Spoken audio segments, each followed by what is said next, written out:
Vabatahtlikega tegeledes on juhina oluline leida see õige vabatahtlik, kellel on tahe vastava ülesande eest vastutuse võtmise jaoks ning lasta tal see vabatahtlikult võtta. Siis see töötab.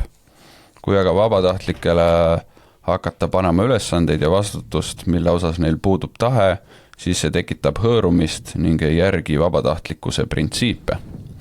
Vabatahtliku meeskonna juhtimine ei ole päris sama, mis palgalise meeskonna juhtimine.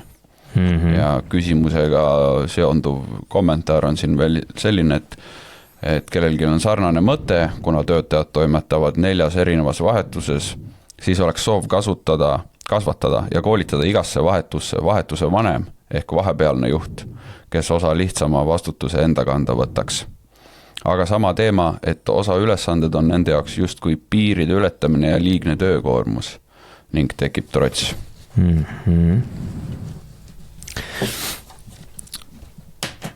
Selles ma ei ole siin nagu millegiga, ma olen praktiliselt kõigega nõus, jah. Vabatahtlik inimestele tulebki anda võimalus ise seda asja teha, siis nad saavad teha seda, mida ise saavad teha. Ja see on absoluutselt ideaalne, et kui inimesed tahavad ise võtta ülesanded ära lahendada, mitte et neid ei pea käskima, siis see on suurepärane. Nüüd igal organisatsioonil oma eesmärgid ja kokkuvõttes meil peab olema võimalus anda ülesandeid inimesele. Et kui me nüüd lähtume ainult sellest, et meil inimesed saavad ainult teha neid asju, mida nad tahaksid teha, mis neil on kõige paremad ja meeldivad asjad, siis väga palju asju jääks tegemata. Ja see nüüd ei tähenda mitte kuidagi, et ma sunnin neid tegema, aga see on ju loogiline, et meil on kaitseväes näiteks, meil on vaja koristada, meil on vaja vetsusid puhastada, meil on vaja endast pesta, meil on vaja igasuguseid asju teha, mis on administreerivad tegevused, mida mitte kellelgi teha ja vähemalt ei meeldi, mulle küll ei meeldi ühtegi vetsu pesta, aga need oli vaja teha, sest mis juhtub, kui me seda ei tee, kes siis seda teeb? Eks me peame mingisuguse süsteemi leidma, kus me need teeme ebameeldivad ülesanded ka, mis ei ole võib-olla kõige, ma ei tea, südant särama panevad, on ju. Ja nüüd see ei tähenda seda, et ma panen need ainult ühed inimesed seda tegema ja ise ei ole nõus seda tegema. Ma pean olema ise ka nõus tegema neid asju juhina. Kas juht peab minema ja peldikud puhastama? Jah, peab küll. Ja miks ta seda tegema peab, on see, et ta peab olema nõus näitama, et ta ei ole kuidagi parem nendest inimestest, kes vetsu peavad puhastamas. Nüüd, mis peaks olema see hea reaktsioon või lõpptulemus on see, et kui meeskond näeb, et juht, kes tegelikult peaks tegema mida? Mõtlema tuleviku peale, mõtlema mingi planeerimise peale, mõtlema strateegilist asja peale, mille peale eesliini töötajad nii-öelda teha ei saa, siis meil oli selline lõppkokkuvõttuskultuur, et meie juht tuli ja korras meiega üldse. Ta tuli ja kannatas meiega, tegi meiega igasuguseid asju koos. Ta siis, kui meil oli koristamine, siis ta tuli ja koristas, ta võttis ise oma prügi kokku, pani selle prügi ära ja hakkas seda välja viima. Nüüd, mida meie saime aru, on see, et meie tahaksime, härra juht, et sina tegeleksid sellega, mis sina peaksid tegema. Ja mida me tegime, oli see, et me lihtsalt võtsime tal selle harja käest ära. Ütlesime, et väga hea, et sa tahad seda teha, mul on hea meel, aga anna see prügi otsi ja me viime selle ise välja. Ehk me võtsime juhi laualt ära võimalikult palju asju selle jaoks, et ta saaks tegeleda nende asjadega, millega ainult tema saab tegeleda. Ehk siis me saime ära talt asju need võtta. Aga vabatahtliku meeskonna juhtimine ei ole päris sama, mis palgalise meeskonna juhtimine. No päris sama võib-olla tõesti ei ole, aga kokkuvõttes on tegemist kellega? Inimestega. Ja tegelikult iga inimene, isegi kui ta teeb seda raha eest, siis ta teeb seda omal vabal tahtel. Ja nüüd vabatahtlikud inimesed, kes siis tulevad ilma selle palgata, nad tulevad sinna võib-olla justkui teoorias suurema innustusega, aga sinna tulevad ka teinekord inimesed, kes ei ole nõus tegema väga palju asju, mis on nad on võib-olla siuksed valivamad, ütleme siis, sest et ma tulin siia vabatahtlikult, ma tahan teha ainult neid asju, mis mul meeldib teha, aga see ei ole see, mis meil vaja teha siin on, meil on vaja teha, meil on vaja, keegi peab pakkima autosid, keegi peab asju maha võtma, keegi peab telki üles panema ja me peame kõik need tegema, et meil ei saa olla siukene, et meil on osad vabatahtlikud, kes lihtsalt vahivad ja siis teevad neid ägedad asju. Et see ei ole variant. Ja nüüd, mida meil vaja teha, meil on vaja inimesi juhtida.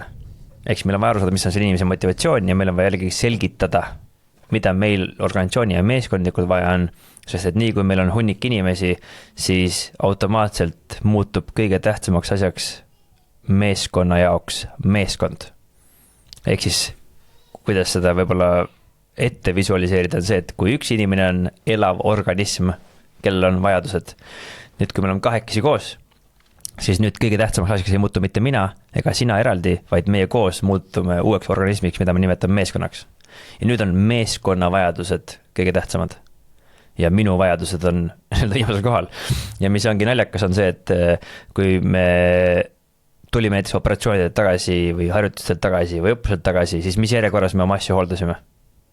Ehk siis esimese asjana oli meil vaja debrief ära teha üldse. Esimese asjana oli vaja raportid kokku panna juhtidel, mis saata informatsiooni ülesse. Siis oli vaja kõigepealt ära hooldada meeskonnavarustus. Autod oli vaja ära tankida kõigepealt. Kõik asjad, mis oli vaja selle jaoks, mis aitasid meeskonnal õnnestuda. Siis järgmisena oli relvad, need asjad, mis on meil lahinguvõimetu, need asjad ära hooldada ja lõpuks alles oli mina. Kõige viimase asjana see, et mis mina oma asjadega teen, see oli kõige viimane prioriteet.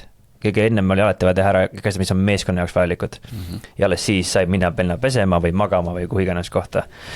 Et ma ütleksin, et siin on samamoodi, et see vabatahtlik ja kokkuvõttes see meeskond, me peame selgitama, kui oluline on see meeskond.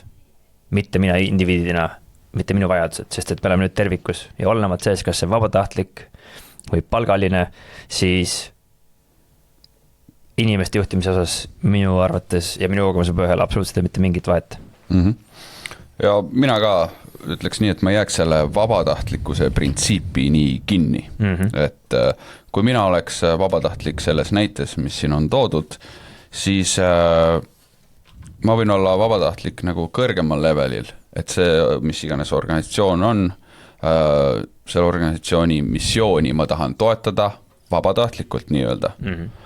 Aga, ja seda meeskonda. Aga see ei tähenda, et kõik need ülesanded peavad olema mulle ideaalselt sobivad. Ma olen nõus tegema ka ülesandeid, ma ei valinud ise. Ma olen nõus, et mulle antakse ülesandeid. Ma annan selle võime ja selle usalduse teistele, kui selle organisatsiooni ülimat missiooni ma täidan vabatahtlikult ja panustan. Absoluutselt. Ja teine asi on reservõppe kogunemine, kus sa oled nagu mitmeid kordi käinud.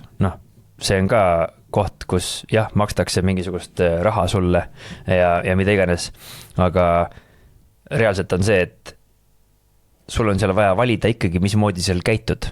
Et kõik sa saad seal olla lohe, sa saad mitte midagi teha, saad olla täielik jobu, sa võid seal lihtsalt läbi lonkida, aga sa saad vabatahtlikult valida, kuidas sa kokkuvõttes seal käitud oled, mida sa teed. Ja kokkuvõttes see, milline on sinu suhtumine, sinu ja inimese suhtumine üleüldis mõttes on alati vabatahtlik. Minu vaba tahe käituda nii, nagu ma käitun. Ja see on alati enne seda vahet, kas sa saad palka sellest, vahet, mis tasu sa saad sellest. Et vabatahtlikud saavad lihtsalt seda tasu teises vormis ja töötajad saavad tasule lisaks lihtsalt raha ka. Ehk siis see on see tasu selle eest, et mida ma teen. Aga kokkuvõttes hakkab pihta minu vabast tahtest niikuinii. Ja siis siin on see viimane küsimus veel või see sama kommentaari osa, et kui see oli see vahetuse vanem on ju, aga sama teema, et osa ülesanded on nende jaoks justkui piiride ületamine ja liigne töökoormus.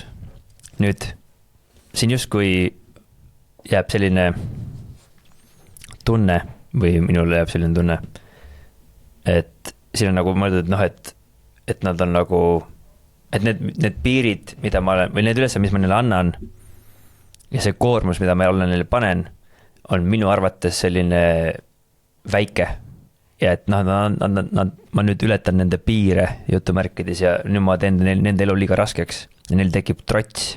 Nüüd vahet ei ole, mis see ülesanne on, kui neil tekib trots ja neil on liigne töökoormus, vahet jälle, kust kohast see tuleb. Ja kui on mingid piirid, mida nemad on seatud ja need ületatakse, siis kokkuvõttes on vaja midagi teha, on vaja midagi muuta.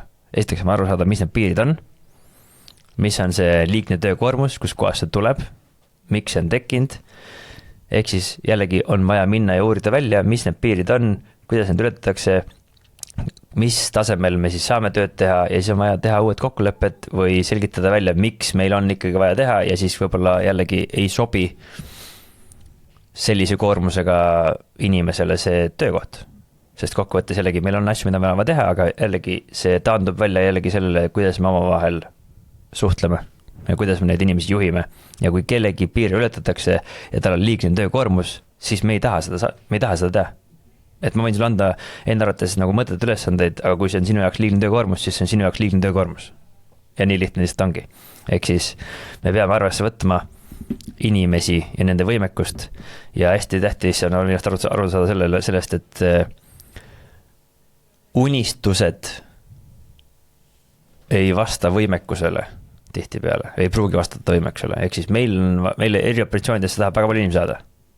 Väga palju inimesi tahaks vastata väga hästi lasta, aga väga paljud inimesed ei ole võimelised laskma ja olema sellisel tasemel. Ja see on asi, milles ei ole mitte midagi halba, vaid sinna võimalik jõuda, lihtsalt sinna jõutakse erineva kiirusega, erineva panusega ja sellest ei ole mitte midagi ja seda tuleb lihtsalt mõista, et kõik inimesed ei saa korvpalluriks, isegi kui nad väga tahavad. Kui see, mida sa vaatasid või kuulasid, oli kasulik sulle, siis kindlasti hakka meie jälgijaks, subscribe'i ja pane ka endale meeltuletus, sest et iga teisipäev kell 12.00 on meil siin lühike õpiamps tulemas, mida sa saad vaadata ja igal laupäev kell 10 on siis selline pikk vestlus pikemas formaadis, kus me räägime juhtimisest, ärist, elust ja kõigest muust paremast, mis pähe tuleb.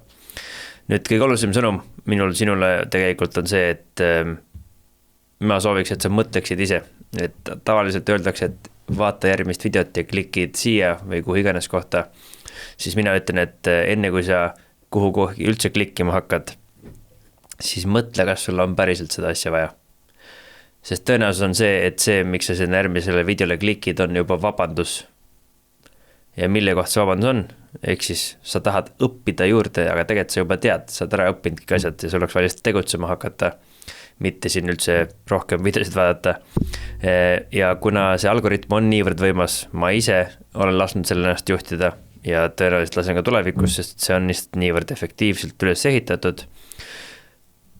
Aga mina ei taha lasta algoritmil oma elu juhtida ja ma loodan, et sina ka ei taha.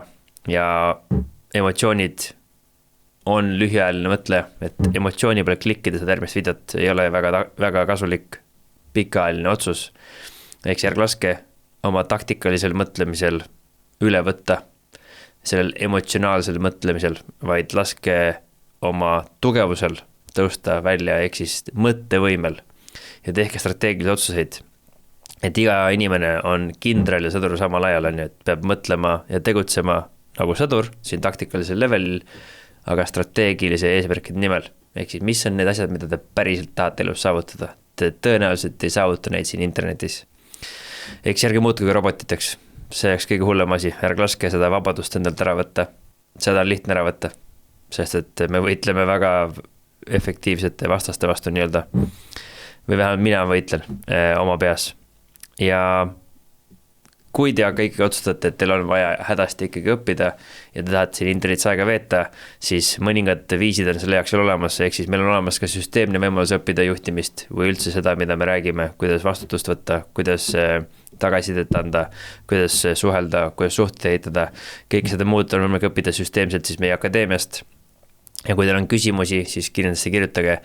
Kõik lingid, mida me kõike veel teeme, me teeme noortele asju, me teeme täiskasvanute asju, me teeme internetis asju, me teeme päris elus asju. Kõik need lingid on video all ja sealt leiate informatsiooni, keda huvitab. Ja minu viimane lõpusõnum on see, et internet ei ole elu. YouTube ei ole elu, Spotify ei ole elu, mitte kusagil mujal ei ole elu kui päris elus. Nii et minu soovitus on teile, õppige siit, leidke võimalik kiiresti need vastused ja siis minge rakendama neid, sest et ainukene viis tagasi, et saada on päris elust. Ja siis, kui te tegutsete. Senikaua, kui te olete siin, siis te lihtsalt tarbite. Ja kui te tarbite, siis see on okei. Kui see on teadlik otsus, kui see ei ole teadlik otsus, siis nüüd tehke teadlik otsus ja liikuge välja päris lahinguväljale. Vot, see ongi minu sõnum. Edu teile!